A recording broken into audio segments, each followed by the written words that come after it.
Una alegría saludarles, querido amigo, querida amiga que me estás escuchando en este momento. Es una bonita oportunidad y un privilegio poder presentar hoy la palabra de Dios y hoy basado en el libro de Hebreos.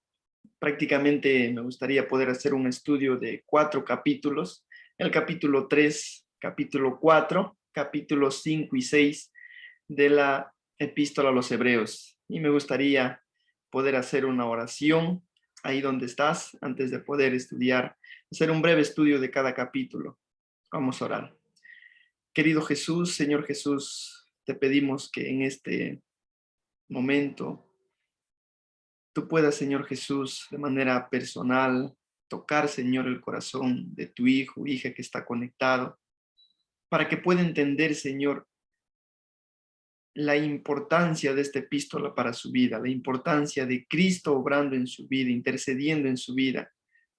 Padre Santo, ayúdanos a entender. Úsame, Padre, para poder presentar tu palabra. En el nombre de Jesús. Amén.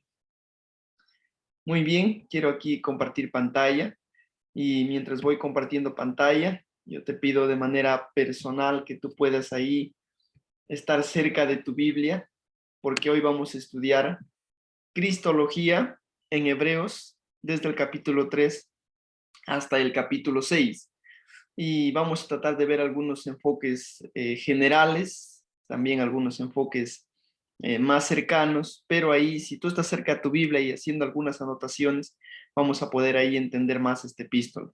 Muy bien, me gustaría ahí poder ya avanzar y hablar primeramente acerca de la paternidad literaria, ya que Hebreos fue escrito antes de la destrucción de Jerusalén en los años 70 antes de Cristo. Esta información es importante.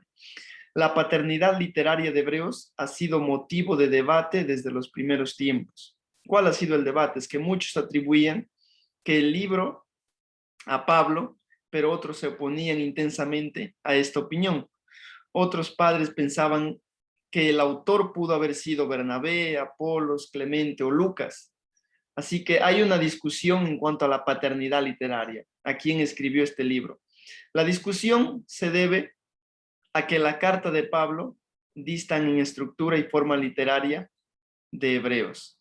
Así que esta es una pequeña discusión concerniente a la epístola y también es importante que podamos tomar en cuenta.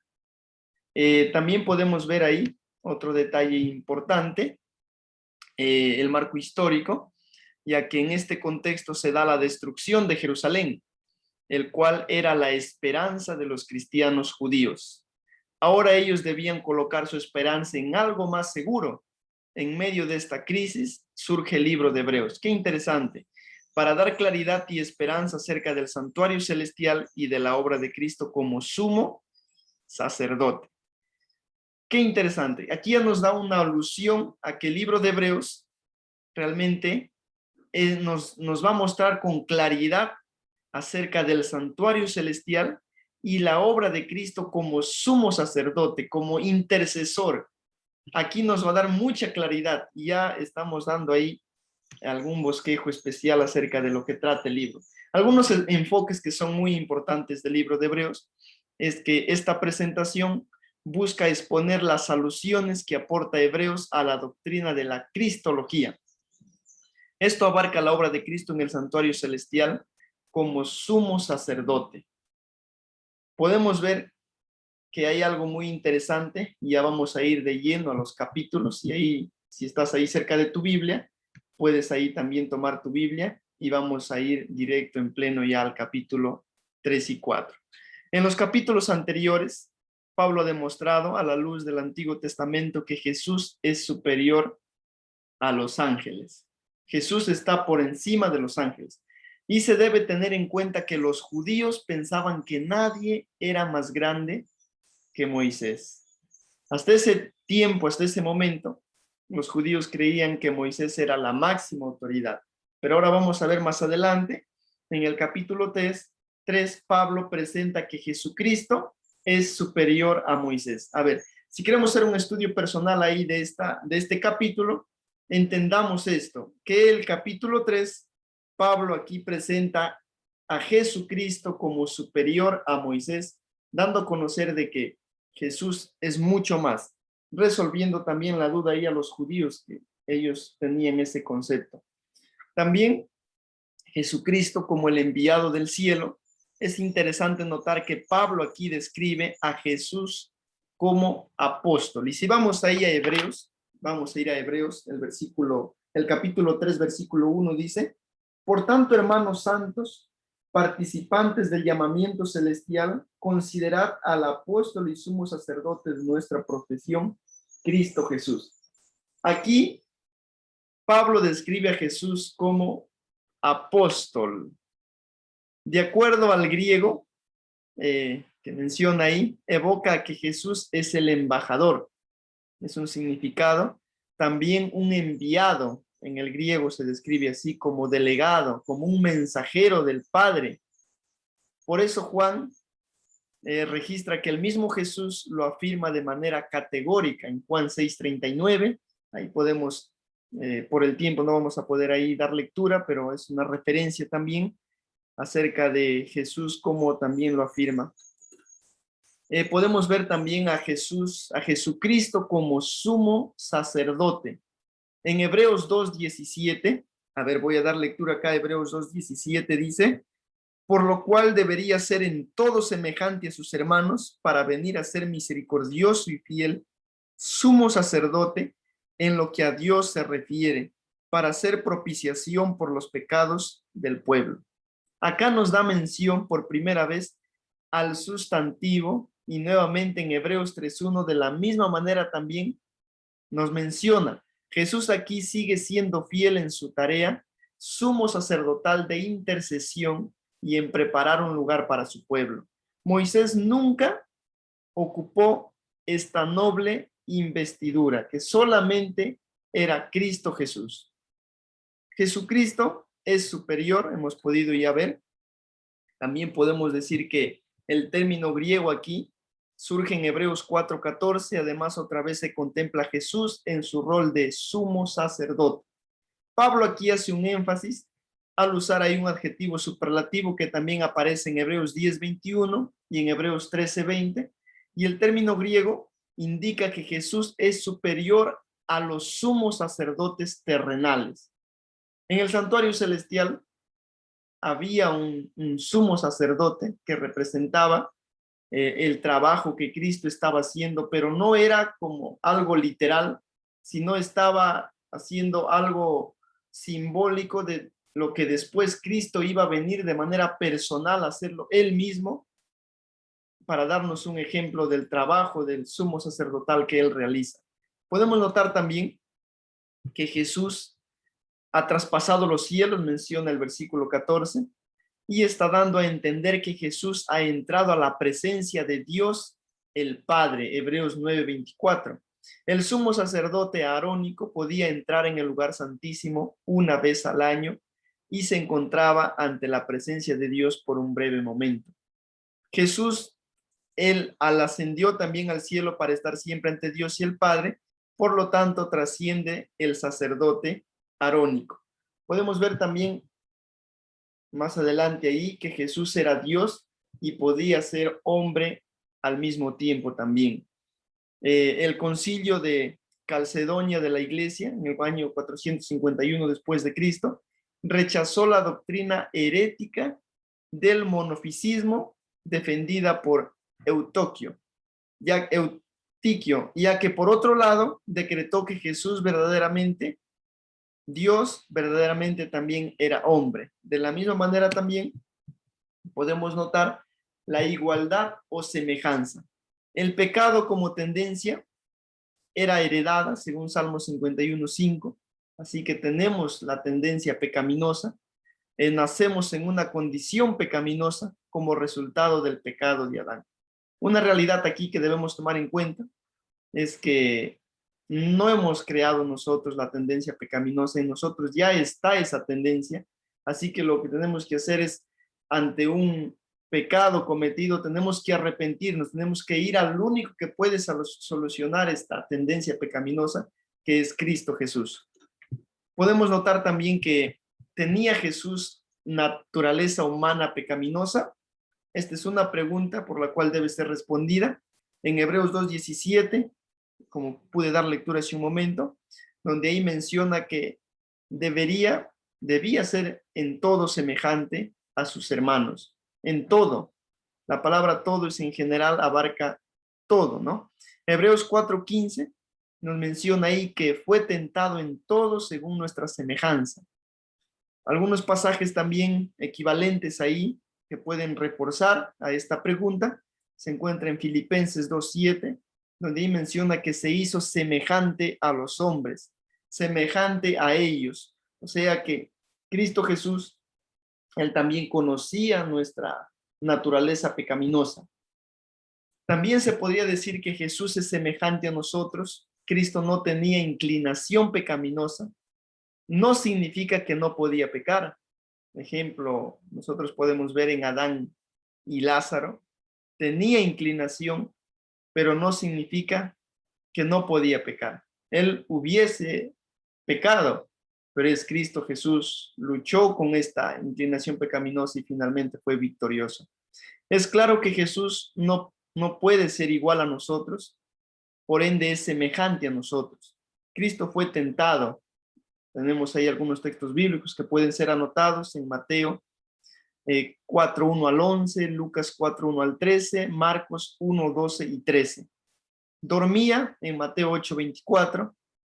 Jesús también tuvo sed en Juan 19:28. También se cansaba en Juan 4:6. Tuvo hambre. Todas las tendencias del ser humano, ¿no? Todos pasamos por esta situación y Jesús también pasó por esta situación. Así que Jesús, es por eso que Él nos entiende nuestras dificultades, nuestros problemas, porque Él también lo vivió personalmente cuando estaba en esta tierra. Podemos ver una cita también de Elena G. de White, donde ella nos habla en el libro Nuestra alta vocación. Elena G. de White dice que fue hecho semejante a sus hermanos. Sintió tanto gozo como dolor como ellos lo sienten. Su cuerpo era susceptible al cansancio como el tuyo. Su mente como la tuya. Podía verse acosado y perpleja.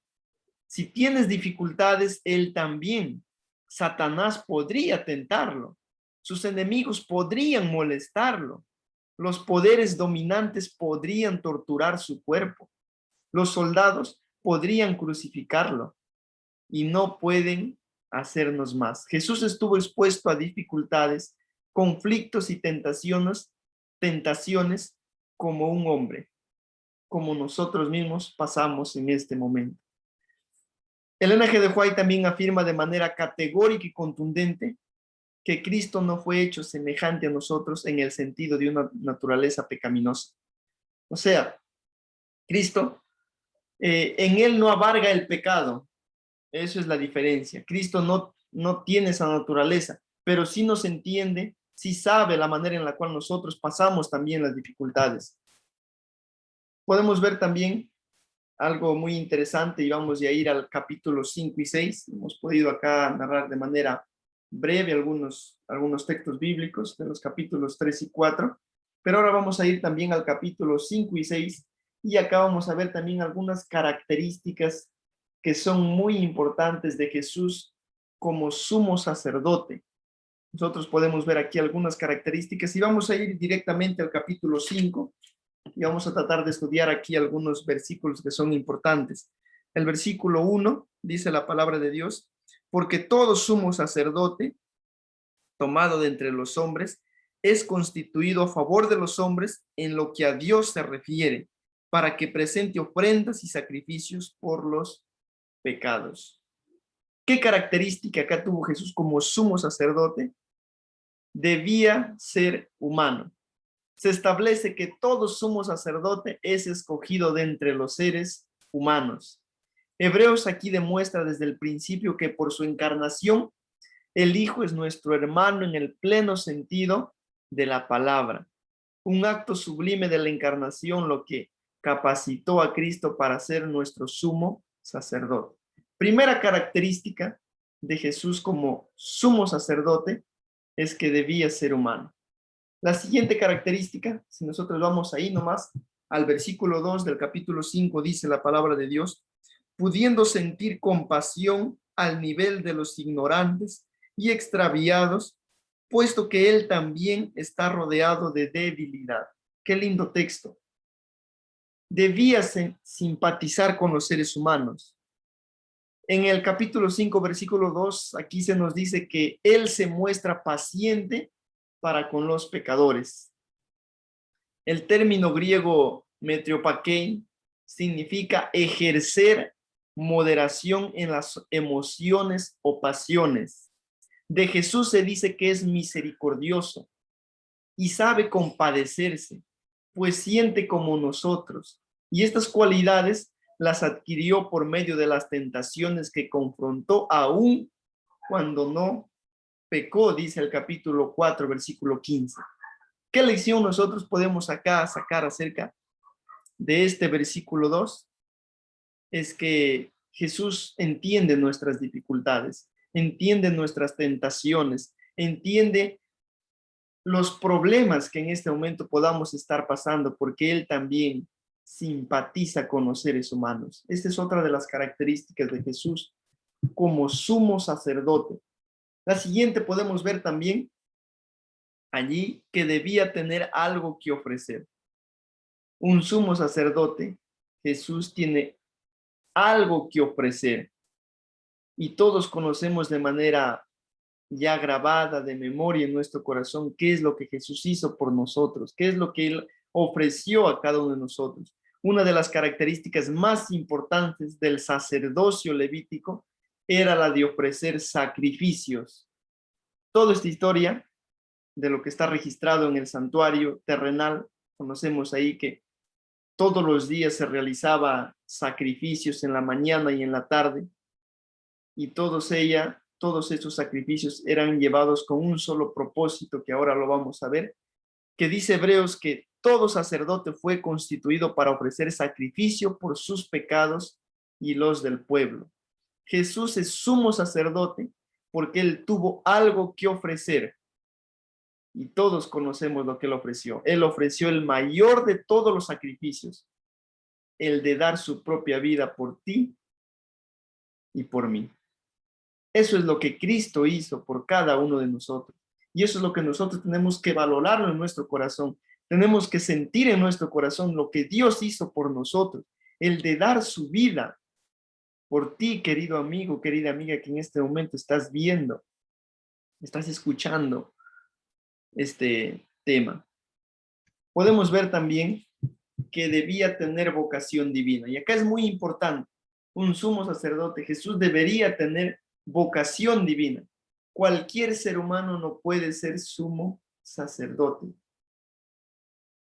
pues tiene que ser llamado por Dios, nos menciona ahí el capítulo 5, versículo 4 de Hebreos. Voy a dar lectura acá al versículo 4, dice, y nadie toma para sí mismo este honor, sino el que es llamado por Dios, como lo fue Aarón. Acá nos menciona que sino que él es llamado por Dios, que se autoproclamó sacerdote en el espera que Dios lo proclamara tal como tal. También se puede ver que debería ser fiel. El sumo sacerdote no es solamente misericordioso, sino también fiel. La fidelidad de Jesús se discute en el capítulo 3 del 1 al 6, comparando no con Aarón, sino con Moisés, símbolo de la fidelidad del antiguo Éxodo. Como fiel sumo sacerdote, el Hijo representa dignamente al Padre delante de los hombres. Podemos también seguir viendo que en Hebreos 5:7, en 3 ocasiones de la Biblia que me parecen muy conocidas también, Jesús lloró 3 veces ante la tumba de Lázaro. En otra ocasión Jesús lloró por la ciudad de Jerusalén. Después, la tercera ocasión fue en el jardín de Getsemaní. ¿A qué queremos llegar con estos 3 momentos que Jesús lloró? Es que Él sabe lo que nosotros sentimos cuando usted está pasando un problema, cuando nos encontramos ante un problema de un familiar en esta circunstancia.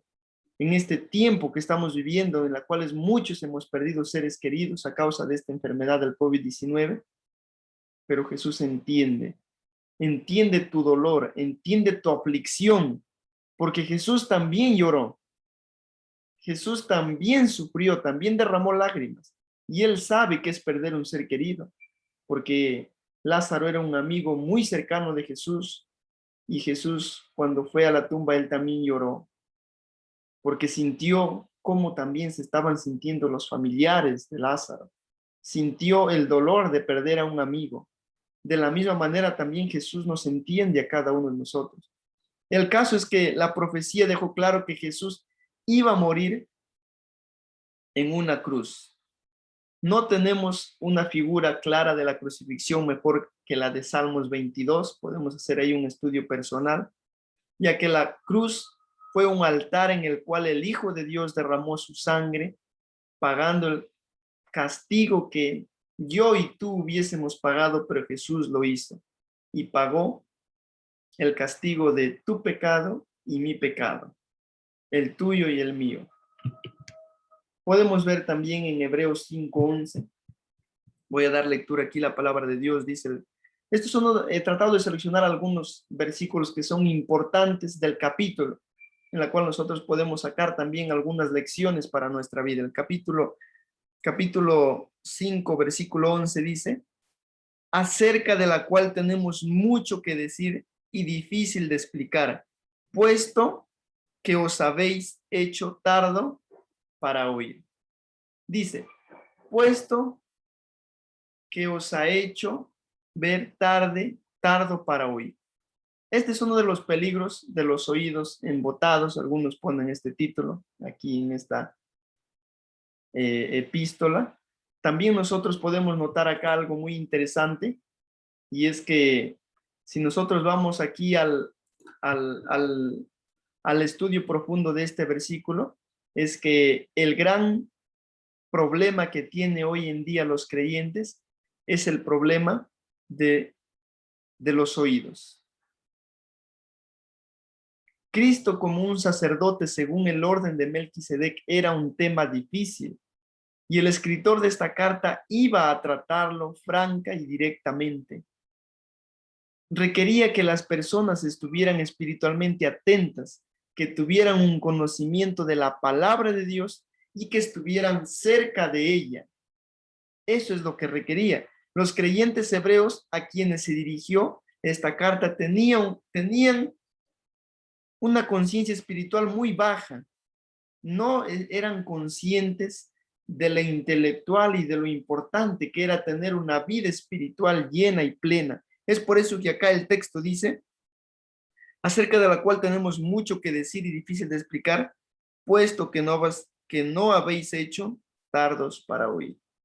Y este problema también lo podemos tener nosotros. Podemos ser tardos para oír a lo que dice la palabra de Dios. Estamos no queriendo hacer caso a las exhortaciones que la Biblia nos menciona a cada uno de nosotros. Ya sea la Biblia o cuando escuchamos una predicación, a veces no queremos nosotros oír lo que el predicador dice. A veces vamos, pero no aplicamos a nuestra vida lo que el predicador dice. Estudiamos nuestra Biblia diariamente y no permitimos que nuestro corazón se abra cuando estudiamos nuestros reavivados por su palabra, nuestra lección de escuela sabática. Podemos también ver aquí algo muy interesante en el capítulo 6. He tratado de seleccionar ahí algunos textos importantes. Y el versículo 1 es muy importante que nosotros también podamos aquí notar y podamos también hacer algunas anotaciones importantes. Yo aquí voy a dar lectura. El versículo 1 dice, por lo cual dejando ya la enseñanza primaria acerca de Cristo, vayamos adelante hacia la madurez, no echando otra vez en el fundamento del arrepentimiento de obras muertas, de la fe en Dios. Hay una palabra clave aquí que es madurez. El título acá, el posible título a este versículo que puedo poner acá es el riesgo de apartarse. Las obras eran las obras de la ley de Moisés. Ellos habían estado continuamente tratando de cumplir la ley, después quebrantándola y luego arrepintiéndose. El escritor les estaba diciendo a sus lectores que todo aquello era infantil. Aquí en esta versión dice madurez, la palabra madurez, inmadurez. No estaban teniendo realmente una madurez plena acerca de las enseñanzas de las escrituras. Tres cosas estaban haciendo acá. Ellos habían estado tratando de cumplir la ley, pero en su plena lucha de cumplir la ley, lo que ellos aquí hacían, en primer lugar, lo quebrantaban. Una vez que lo quebrantaban, ellos se arrepentían. Quebrantaban, se arrepentían, quebrantaban, se arrepentían. Y estaban tomándolo como un fuego, como si estuvieran siendo niños, como dice la Biblia, ¿no? Una persona inmadura es una persona que no toma conciencia de lo que realmente está haciendo. Y eso estaba pasando aquí. Y la mención aquí a la fe en Dios nos recuerda que el Antiguo Testamento enseñó la fe en Dios. Así que simplemente decir que uno cree en Dios no significa que uno haya llegado muy lejos. A veces nosotros nos centramos en decir, en hablar, de repente dar a conocer a nuestros amigos, a nuestros familiares, y decir que nosotros realmente creemos en Dios, porque vamos a la iglesia, porque estamos cambiados para ir al templo, porque estamos dando nuestro diezmo y muchas cosas, y realmente creemos que eso es solamente, pero no lo es todo. No lo es todo solamente quebrantar la ley y arrepentirse, quebrantar la ley y arrepentirse. Acá la Biblia nos menciona la palabra madurez. Podemos también seguir avanzando. El versículo 9, yo aquí lo voy a dar lectura también. El versículo 9 dice la palabra de Dios: pero en cuanto a vosotros, oh amados, estamos persuadidos de cosas mejores y que compartan salvación aun cuando hablemos de esta manera. Para poder reflexionar aquí, el autor aquí ha pronunciado palabras de advertencia para sus lectores que están en peligro de ir a la deriva, de no prestar atención a las cosas que han oído, como lo menciona Hebreos 2, 1 al 3.